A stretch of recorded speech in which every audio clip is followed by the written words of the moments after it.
Well, good day, folks. This is Eric Rollins, the Constitutionalist. Today, I think, is going to be kind of a hard story, and it's talking about some injustice that is happening in California. I know we constantly come to California, and there seems to be problems, but I believe that there is another side to this. That, yes, we got to work through a lot of things, but I am hopeful, or I would not be in the fight. Today, I'm joined by somebody that kind of went through some tragedy. I think I would have to assume you're still working through tragedy. Stephan, quick, welcome. My heart goes out to you. My aunt lost her youngest at 17 years old. And every holiday, every birthday, she's a little bit different because of it. So I can't say I'm in your shoes, but I have some understanding. Why are you coming on podcast? Actually, let's start with the story. It started here in Clovis, a town we perceive as pretty safe, but you just kind of never know. And your son it's not even fair to say he was in an altercation. No. But he was murdered in cold blood. Yeah. Here in Clovis. Certainly was, yeah. Yeah, I'm coming on podcasts. I'm raising awareness. I'm doing everything I can to showcase the lies that was perpetrated to us from Prop 57, the so-called nonviolent offenders bill. And there's been some huge ramifications and items that were passed in that, specifically in the juvenile justice system, that really made it pretty much okay to do anything under the sun and not be labeled as a felon or any sort of misdemeanor. And so this started about coming up on a year now, almost, or 11 months. On the 23rd of this month, it'll be a year next day, April 23rd. My son Caleb was murdered in cold blood at the McDonald's here in Clovis, at Willow Station. And what's been released to the public is that two individuals, one all dressed all in black, sat inside the McDonald's when there was 30 kids all there from the youth groups, surrounding youth groups. You've got the Clovis Hills Church, you've got the Well, you've got Cross City, all kids that congregate there on Wednesday evenings. So there's about 20 to, I think there's 30 kids in there that particular evening. But usually, from spring all the way to fall, after church Wednesdays, everyone goes there to hang out and just have a good time. So an individual they showed on the news, all dressed in black, as my son was leaving, run up side of him, put a gun to the side of his head, and pulled the trigger, and killed him instantly. That's not right, no matter what the age of the people we're talking about. No, he was executed. Yeah, so that happened, and going through that grief and that shock, because my son was 18, he was a few weeks away from graduating high school. He was, I think, 4 weeks from graduating high school, 6 weeks to start the Air Force. He was already been signed up, did his ASVAB test in December. Before that, April, he was excited. He'd been planning to go in the Air Force to be a pilot for many, many years. Started as a freshman in high school. So this wasn't just an altercation. This was planned. Yes. And then the guy ran. Yeah, the guy ran. And he got picked up by his girlfriend in the Tesla, white Tesla. The weeks that followed this event, the execution of my son, Clovis PD put out, they were looking for a modern Tesla with the lettering on the back, because I think that model year, the 2024, that had just been released, the 2025 now, it used to have the T on the back, and then hers had the Tesla written out on it. So that's how they were identified. It was a newer type model. I'm not sure what XYS or what particular. I'm not too fond of not fond, but familiar with the different models for Tesla. But it was a white sedan. So, so they picked up Actually, Clovis PD interviewed me, interviewed a bunch of kids right after all that happened, trying to figure out who, what, where, why. And they actually let me know the afternoon that they're executing a search warrant, and they were able to pick up the car. And they, at the same time, they're picking up the car. They actually picked up the gun at the individual's house that had shot him. And then shortly thereafter, they had turned themselves in. So while he hasn't had his day in court, you've got all the pieces that tie together for premeditated murder. Yes. And not third degree, but at minimum second degree and probably first. Yes. Since I don't know every detail, that's why I'm giving you the probably. But Yes, it sounds probably. like first. Yeah, so that's happened last April. Here we are, March, coming up on a year. I've been to court 25 times. The juvenile system, because they're juveniles, they both get their own case. They both get their own defense attorneys. They both actually get their own judges in this case. There's 2 separate judges for the situation. So prior to Prop 57, prosecutors determined how they pressed charges. Correct. So like the DA would go, this is so egregious that even though they're a minor, I'm going to bring adult charges. And Correct. Prop 57 changed that.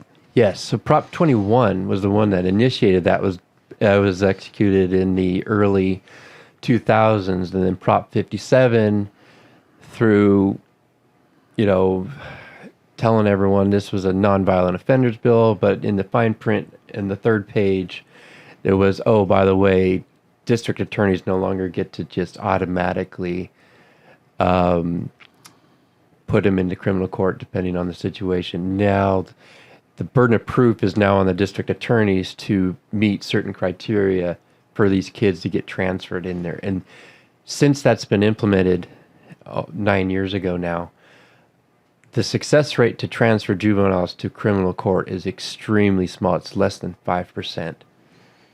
So they found a bottleneck and a way to not, even if they're guilty, a way to not move them on to adult prisons. Correct. What was the purpose of that? I I know what the consequences The are. Some of consequences them. is you're not getting justice. Right. So these kids, the max sentencing, if they remain in the juvenile justice system, is 8 years at the time. So then this subsequently, after Prop 57, AB 333, and Senate Bill 1391 has made it so if you're 15 years or younger, you will not even qualify for a transfer hearing. So you stay in the juvenile justice system. But there's only so much time, so that means you have an automatic into your sentence if you time out. Correct. Assuming you don't do something to get out sooner, because they've Correct. gotten very lenient. They focused on criminal rights and ignored victim rights. Absolutely. There are no victim rights in this. There's no restitution. I'm finding that you can get the max sentencing of 8 years, but you'll get out in 4. You'll get out in 3. And then when you get out after doing a heinous crime like this, state will pay for your higher education. It's kind of heartbreaking Yeah. to think that there's no consequences. But on so many levels, the people in Sacramento want no consequences. No, they don't. Not only are they going to pay for their education, but since there's no felony or misdemeanor on their records, they're able to purchase a firearm, even though they've been found to have murdered someone. Wow, that's crazy. So that's kind of a crazy loophole because they don't have felonies. They're essentially, even though they technically exist, they are expunged from their record. Yes. Well, there is no record because the juvenile justice system is not a criminal court; it's a civil court. So you're not liable. There's no felon. There's no criminality with it. You're just a judge makes a decision, not a jury of peers or jury whatsoever. So there's no criminality of it, even though what they've done is criminal in everyone's gut sense. This is not right. This is criminal. They've redefined what criminal is in doing this with Prop 57. Yikes. And we're finding out, so since I've started this, putting out there this information, creating visibility of the unintended consequences or intended consequences of this chaos that they put out there, that there's other groups that have found this out and are using it to their advantage. So there's a lot of teens that have been come under the influence of gangs. And so the OGs, the older gangs members, utilize teens to carry out their dirty work because their hands are clean. The teens' hands are clean. They'll get, street cred when all this is done. Right. And they'll get promoted within the ranks because they've killed someone, but now they're out. And then they're circulating that to the next generation. I think the people in Sacramento, everything they see is through a hierarchy. They're truly DEI run. Yeah.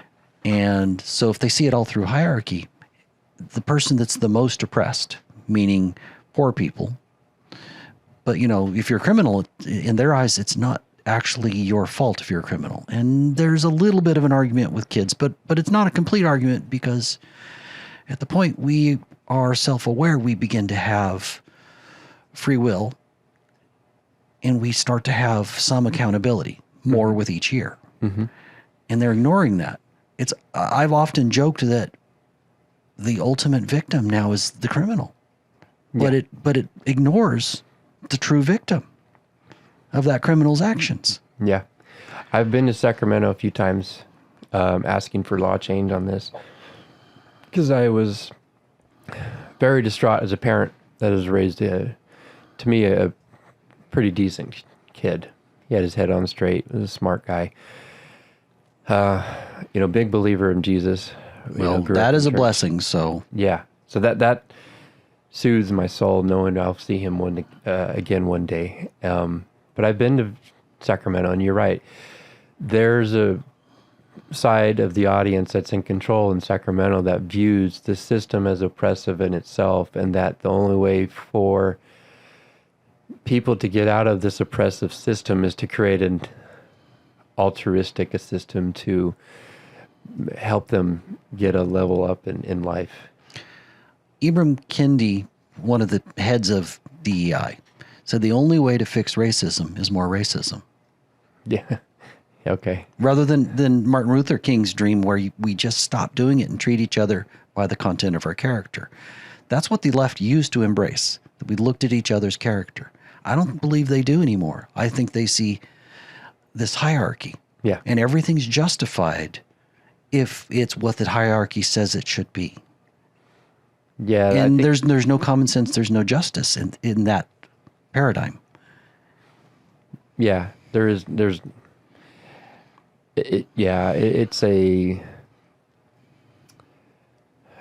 it's unfortunate because we're living in a reality where people are being murdered and there is injustices. So you bet to the statement is, more injustice doesn't create justice. Yeah. So, I mean, one has to be smaller for the other to become bigger, I guess. I don't know. I would think so. Common sense would tell you that, you can't keep doing the same thing, having no consequences, and expecting a different result. And I see it as they just make the problem bigger rather than solve the problem. Yeah. I'd agree with that. And I think for the most part, the people that I associate with, is wholesome values and God-fearing, family-driven, more of the, the norms that we grew up with that we can look back and say, hey, kid, this stuff actually worked. They seem to be more on the side of pro-justice, Well, those are the terms they use, but I don't think their actions actually result in pro-justice. Well, I'm saying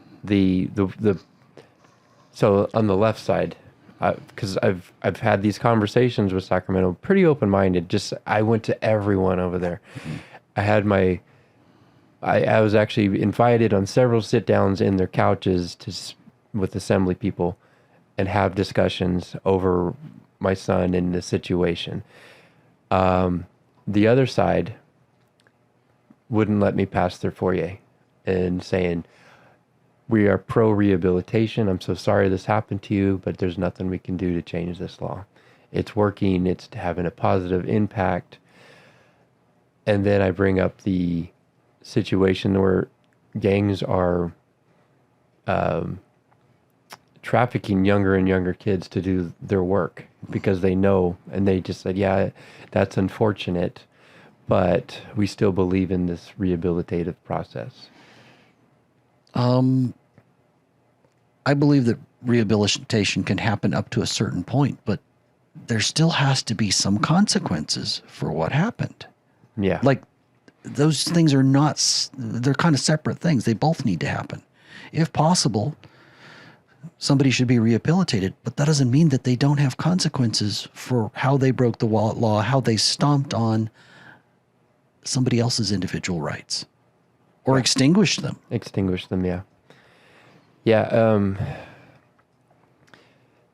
So in doing this, I've made my voices heard more and more and been on the news as much as I can, been on podcasts, been on radio. I've actually, in doing so, have gathered other families. So you're not standing alone now. I'm not standing alone. I have other families throughout the Central Valley. And what's funny is if you look at the history of Prop 57 for the juvenile justice change, it was instigated by, there's news reports saying that the Central Valley has been more in sending kids to criminal courts than anywhere else in California. And so we're still seeing that, like, kids in the Central Valley are still having issues not taking other people's lives for whatever reason. And so, comparative to other parts of the state.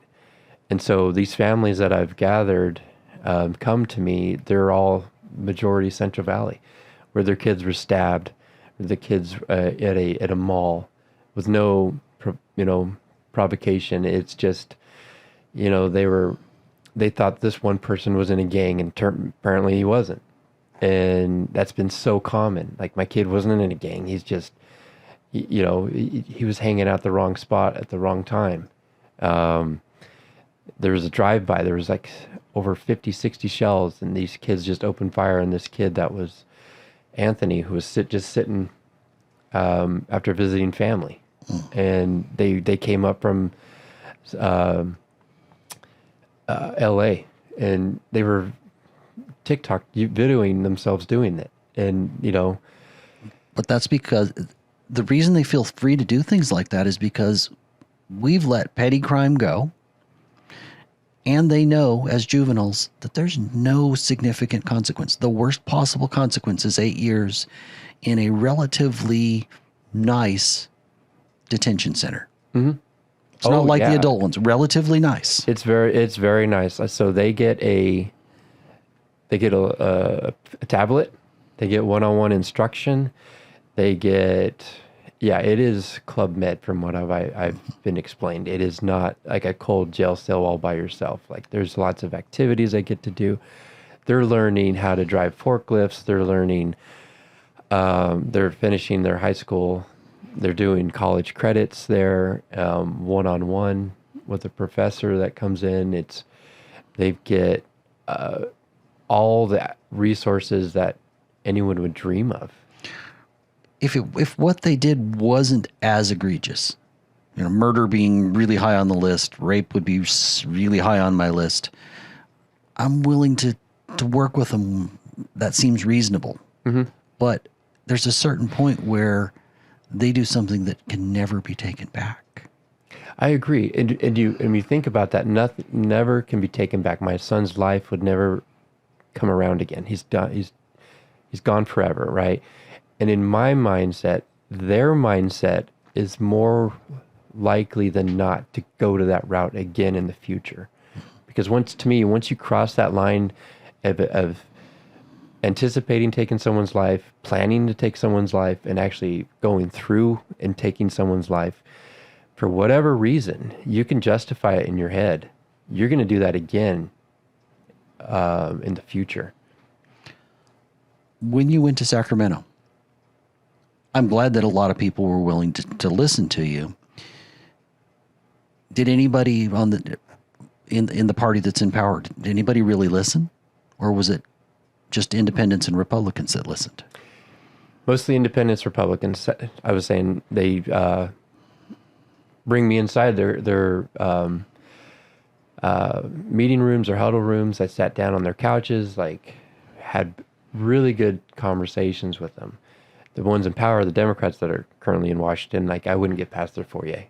Okay. And I'd give a card, contact so-and-so, sometimes just outside of their room, because they're all, if you go there, it's just south of this Capitol building there, they've got, and you and I can, I just walked in to say, I'm just here to talk to people. And they said, okay. And I just went through the, their little TSA, magnet check and all that, and make sure emptied out my pockets. I wasn't carrying anything I shouldn't be carrying. I just walked to everyone's doors, but all their doors are within like 6 feet of each other. No. So from all the different assemblies, and I just went down, all the different doors. One next floor up is the senators. Was knocking on doors, and they're 6 feet apart also, and and then the top one is the governors. That's simply sad that they weren't willing to hear somebody who is a constituent and a voter. Yeah. They listened for my time in their offices was probably about 5 minutes. But my time in the Republicans' office and Independents' offices would go 45 minutes to an hour at times. So they would actually try to hear your situation and understand, as opposed to they gave you the minimum. Yes. That's a problem. Yeah, they actually, a lot of them would get up and give me a hug and, I'm so sorry. I'm a dad too, or I'm a mom. Right. And how do you, yeah, that's almost like them living a nightmare, hearing your story. Yeah. It's, I'm living a nightmare. I miss my son terribly. He would have been finished with boot camp. He would have been in Texas now, or actually he wanted to be in Japan to be stationed there overseas for a while. He had goals. We had goals. We had a plan to,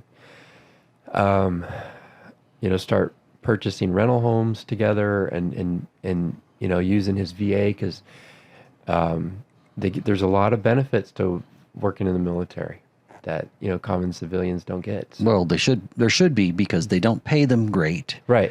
And they give up their constitutional rights. Absolutely. Yes. Uniform Military Code of Justice is what applies, not the Bill of Rights. Exactly. Yeah, they're under a different set of rules than civilians are, for sure. So, military always deserves a thank you for that. Yes.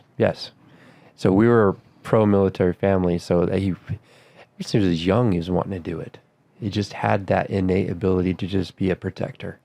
So he has a younger brother that he always stood up for and protected. He had other kids that he would look out for and stand up for and protect. I watched and did as much research on this as I could, and there were quite a number of kids that spoke up for him. So that is a legacy that is important, that he changed people's lives. Yeah, he did. There's so many kids. So after he passed at his service, we had over 200 people at his service. And I stopped keeping count, but the pastor told me at one point, he's like, man, I think it was like 2 weeks after, he's like, there's been 18 kids that have come to Christ.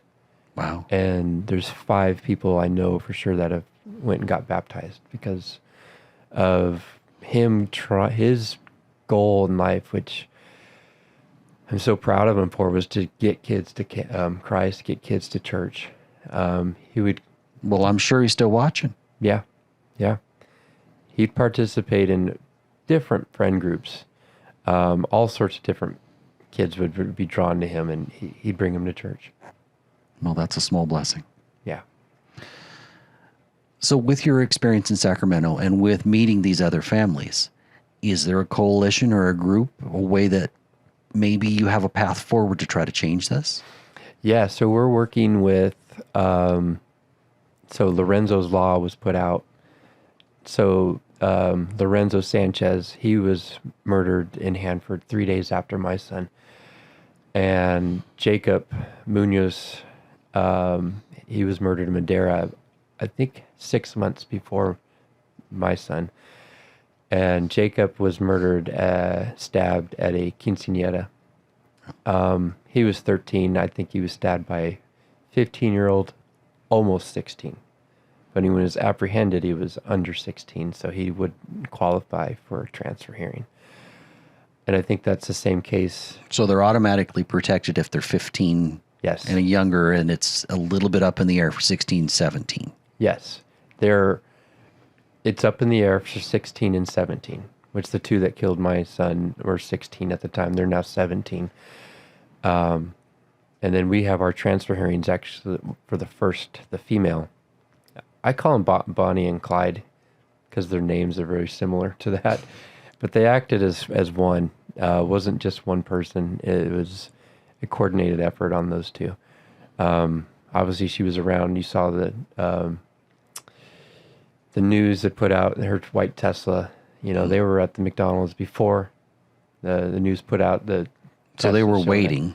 Yeah, They were had there planned it. during the day.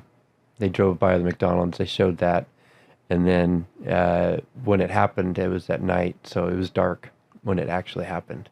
So they scoped out the place, basically. Yeah. Wow. Yeah. For those that don't know this, I'm on the Measure Y committee for Clovis. I'm not trying to toot my own horn, but that has allowed me some opportunities to see what the police department is doing. Mm-hmm.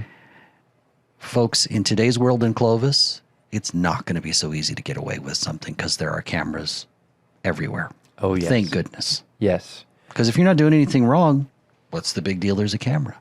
Right. That's so true. And you don't realize how many cameras are out there. Over 500 in Clovis, and the chief won't tell us how many. Yeah. I've been privy to some of the, but not all of the footage. But even if you go inside the McDonald's today, there's a, right as you walk past the convenience store then you go into the McDonald's. There's cameras in the convenience store. There's multiple cameras inside the McDonald's. Right, in the 500 I was talking about, I'm not talking about private businesses. Oh yeah, I'm just talking about yeah, operated by the city. Mm-hmm.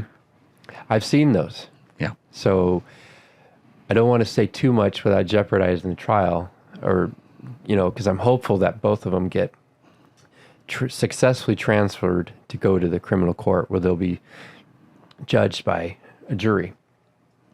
And so there's going to be some video evidence that, is pretty telling. We'll just say that. But yeah, the city of Clovis has done a great job. Working with the detectives on that has been amazing. The support of the community for my son and myself has been amazing. There's a lot of people in this town just willing to listen. And so we're coming up on the 1 year. Next month, I'm planning something in that McDonald's parking lot, trying to get some permissions. But yeah, we're gonna take back that McDonald's so that evil won't have a presence there.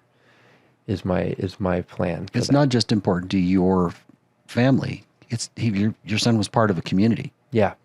Well, we grew up down the street. Like we used to ride our bikes to that and get Slurpees or, Monster Energy drinks at that convenience store all the time. The McFlurries, if they were working, we'd get those. Like we'd ride our bikes along the path. Like Clovis is a family friendly area. And that's why I moved here, to raise my two boys here. Like we can just ride on the street, bikes or scooters or skateboards and just be outside with our pets and not have any issues there. We want to make sure that the community understands that that's a safe spot again. And there's so many kids that still hang out there. How's your younger son doing? Oh, not good. Not good. Yeah, he's missing his best friend, his protector. And yeah, he's going through his own stuff right now. I'm I'm hopeful that we can come back from, or he can come back from that, come out of it. Like, but we're all grieving in our own way. Yeah, it's been very difficult for the family. I'm sure. Yeah. I know it was very hard on my aunt's marriage, and she's got 2 other kids. The one was already out of the house at that point, but just life-changing. Yeah. Yeah. Initially, which was crazy is there was a PD at Target, which was 2 minutes down the street. And, you know, we're in a culture now where we're getting there closer to, you know, Orson Welles' The Time Machine, where in the future people see things, they don't say anything, right? Everyone's their own agent. You know, we don't interfere with others' businesses. And I fear So like the idea of a good Samaritan disappears. yeah, according to Orson Welles. And, you know, the kids all saw the person dressed all in black, and they had some fear stricken them, but nobody said anything.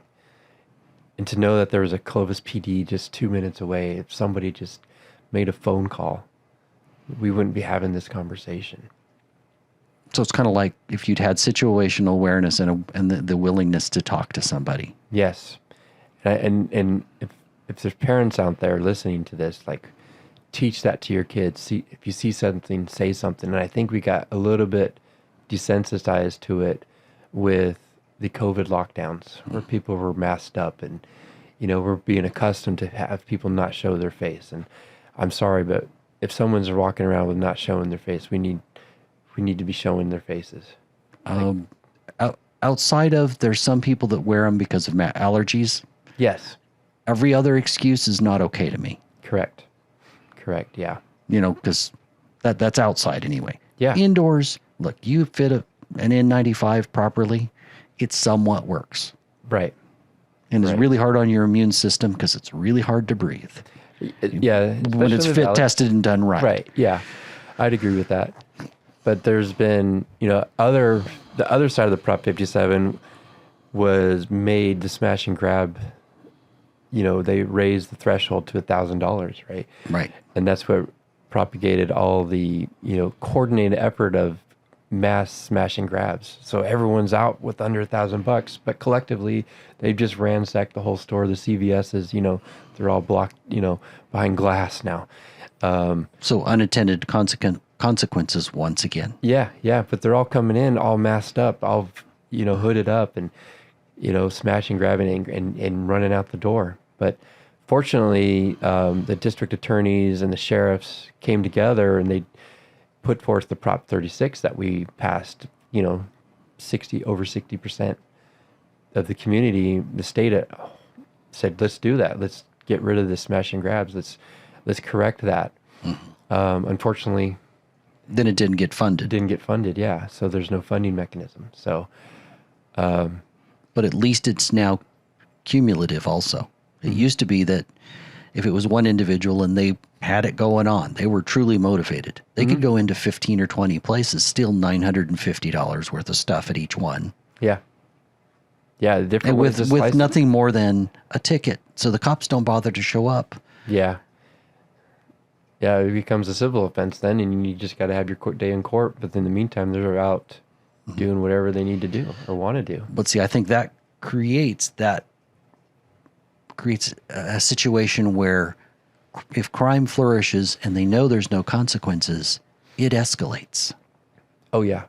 Yeah. We're going to, if we don't stop this, that if the kids figure out, hey, like, I can do this, and, you know, I'll get free education out of it. I'll get one-on-one counseling out of this, what we call rehabilitation. There's going to be more and more people, like, without a third or second thought, doing this stuff now. Mm-hmm. It's almost like a reward. Well, if they're going to a country club like place, for some of them, it might be better than what they had at home. Yeah. It might be actually a reward, which is a little sad, but yikes. Mm-hmm. I always thought growing up that prison was a place, whether it was for juveniles or for adults, it was a place where it could be tough. You'd be held accountable, that you would constantly be forced to do better. And you'd also have a lot of solitary time to think about what you did. And that doesn't seem to be the case at either level, whether it's for juveniles or for adults. Yeah. And to piggyback on that, like growing up, I thought in the juvenile system, you're under 18. And then, you know, if you're in there, you get transferred to someone else. Or, you know, most of the stints in the juvenile system was for petty theft, petty crime, like grand theft auto type of stuff, but not murders. So right now we've calculated about 12 kids that are in Fresno County alone that I am aware of that have committed murder that are being held at the juvenile justice facility. That's a pretty high percentage. I don't know what the numbers are, like how many total are in the state, in the state, or even just Fresno County alone. I don't know what their current population is, but I just know that like 1 or 2 is bad enough, but more than 10 is like, whoa, what's going on here? But that's common in every county. Riverside County, really high numbers. Tulare County, about a dozen or so in there too. Kings County, there's about a dozen in there too. It's pretty common. That's really high for Kings County. Of those you mentioned, Kings County has a very small population. So that's a much higher percentage than Fresno or Tulare. Right. Well, and to me, like passing Prop 57 is another consequences. If you've seen what's happening is now we're saying our felonies, our criminal counts are down. Right, throughout the state. Right, they're trying to claim that crime is down. Crime is down, but to me, I'm seeing, okay, you're recategorized. One, you've recategorized what crime is, and number 2, you're people that are creating crimes, are doing crimes. You're not calling them criminals. You're putting them in the juvenile system now, where they have nothing attached to them. So you're just not calling them criminals anymore, so that you can help your metrics. Mm-hmm. Kind of smoke and mirrors. Yeah. It's, all right, our numbers are down, but if you look at the data, drill it down to, okay, the people that would have otherwise been considered criminals prior to Prop 57, the numbers, I think, are still there. They're just been moved around a little bit. Well, I know when people are surveyed about how safe they feel, which has a lot to do with crime, things aren't any better. Yeah. And frankly, they feel less safe than they did 15 years ago. And 15 years ago is when we started seeing all of these soft on crime policies from California that just seem to keep getting bigger. Yeah. So I'm an 80s, late 70s, 80s kid, Gen X. The days that I grew up with, they're gone. Like I used to run the streets all day until the street light went on. See, I'm about roughly 10 years older than you, and same thing. Yeah. Like drink out of the hose, you went outside and they said, come back for dinner. Yeah, pretty much. And yeah, latchkey kids, they call this, you just get there when the kids got home, or not the kids, the parents. But yeah, we were outside, so much activity outside, but it was safe. Like we didn't really worry about anyone coming around and trying to do anything to us. But like, we don't have that culture here anymore. We're just allowing people with all sorts of deficiencies, mental health, ill will towards everyone out and about. The public safety's gone in my... Well, we've got a pedophile running for city council in Fresno, in the city of Fresno. Yeah. This is an insane world. So we spent all this time complaining. Where do we find hope in this? And I know this is going to be a hard question for you, but you've decided to go out and become an advocate for your son's situation. I see that as one thing. Mm-hmm. Bringing light always is important. But where else is there hope? There's hope in networking. In getting your voice bigger and bigger by networking, aligning yourself with people with similar ideas on public safety, on how justice should be carried out. So 20, 30 years ago, we passed the 3 strikes law. Mm-hmm. With all the new legislation, essentially 3 strikes has been watered down by redefining what the strikes are. So it's hard to get someone to be 3 strikes and you're gone forever. So it's got to be 3 murders almost anymore. It maybe it depends on how old you are. Like, it's So 3 murders as an adult, but who knows if you're 16 or 17. right. Well, I know of a case where a child murdered someone and they didn't transfer because they were 15, and then they assaulted someone pretty heavily in the juvenile system, and now they're going back to court. That child is now 18, and they now want to transfer him out into the criminal system, but they don't want to bring up the fact that they murdered someone when they were 15 because it's been erased. It hasn't been. It's like, well, what are we doing here? Like, how are we going to show this person has a history of violence, but without telling people that he has a history of violence? So state law and state policy has handcuffed the possibilities to look at these as individual cases. Yes. So back to your question, how do we make things better? I think we just keep pushing. There was a coalition that did the 3 strikes law. I just got in contact last night with Citizens Against Homicide, organization up north. It's been around for since the 80s.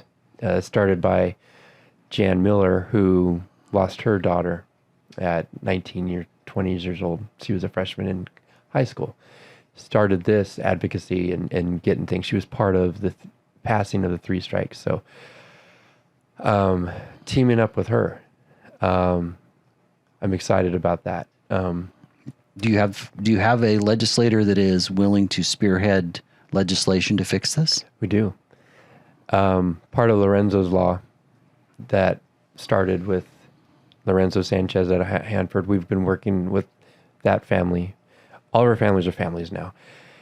We've got Assemblywoman Maceto's picking up something. So she's kind of southeast Fresno County down into Tulare County. Yes. And because we've been banging on her door, and now she's like, okay, we hear you. We've Ali Macedo. Yes. Yeah. So I can't remember her district, but. Yeah. She's out in the Hanford area. So Julia, Lorenzo's mom, has been an amazing person for that. And, we've all, like, individually, we had a voice that we just were squeaky. Now all of our families coming together, we're having the same voice, but we're getting a little bit of a roar now. So a lot of the assemblymen, we have a protest coming up April 20th. We're pretty excited. It's in Sacramento. We got the permits. All the families are coming to do that. And I've got families from San Jose. There were a couple murders at the Santana Row. Oakland, there's families coming. We're going to have Assemblyman Carl DeMaio come for that. So we're getting... And have you told your story to David Tongipa, Assemblyman Tongipa? I've called him many, many times. I've told his support staff. I have not been able to connect with him. I'm hoping I can connect with him soon. He's super busy, yes. So I'll give him that. I know some of his support staff, and I can't give you his number, but I will reach out and see what I can do. Okay.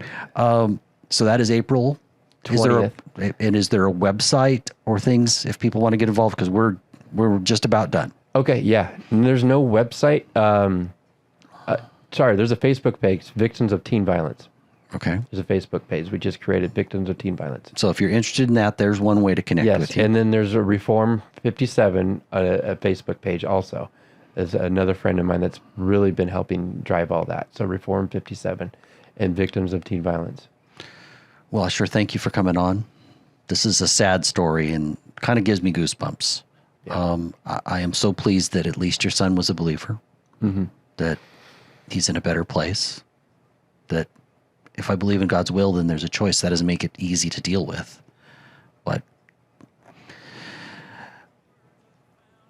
I'm sure he's still watching over all of us. You said he was a leader. He affected his community. So I'm sure he's still watching. Yeah, I think so too. I thank you for this time. Thank you. This is Eric Rollins, the Constitutionalist. Folks, get out there and make a difference. I'm a constitutionalist.